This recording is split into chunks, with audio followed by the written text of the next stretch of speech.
ایک صرف حج کا احرام باندھا جائے میقات سے یا اس سے پہلے، اور صرف حج کیے جائے اسے افراد کہتے ہیں۔ اس کے ساتھ شروع میں عمرہ نہیں ہوتا، اور اس حج میں قربانی نہیں ہے کیونکہ مفرد حاجی مسافر جانا جاتا ہے۔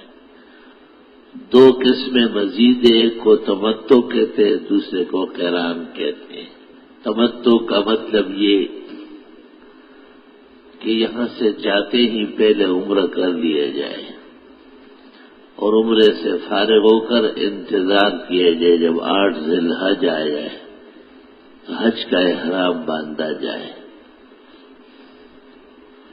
اختتام پر جمرہ عقبہ کی رمی کے بعد یہ قربانی کرے گا اور پھر حلال ہوگا۔ اس متمتع حاجی پر قربانی لازم ہے اور یہ حج کا حصہ ہے۔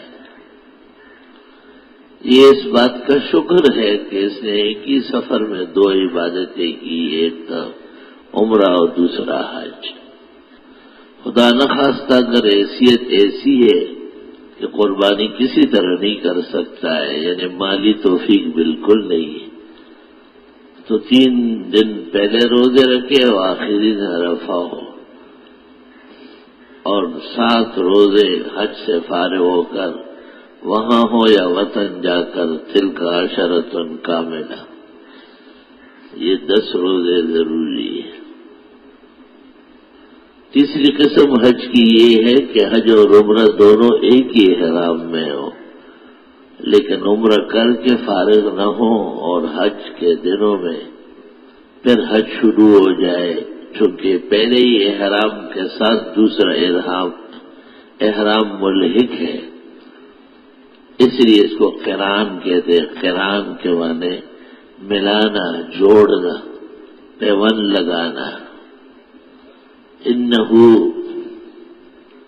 اقرن الحج بالعمرہ، اے ضم العمرہ مع حجہ،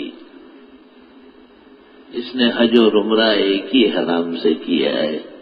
وَإِنَّهُ أَدْوَمُ تَحْرِيمَةً فَيَكُونُ أَعْظَمَ مَشَقَّةً فَلَا بُدَّ أَن يَكُونَ أَوْفَرَ أَجْرًا، مشقت اس میں بہت زیادہ ہے۔ ہمیشہ ہی حج کے اخیر تک احرام میں رہے گا۔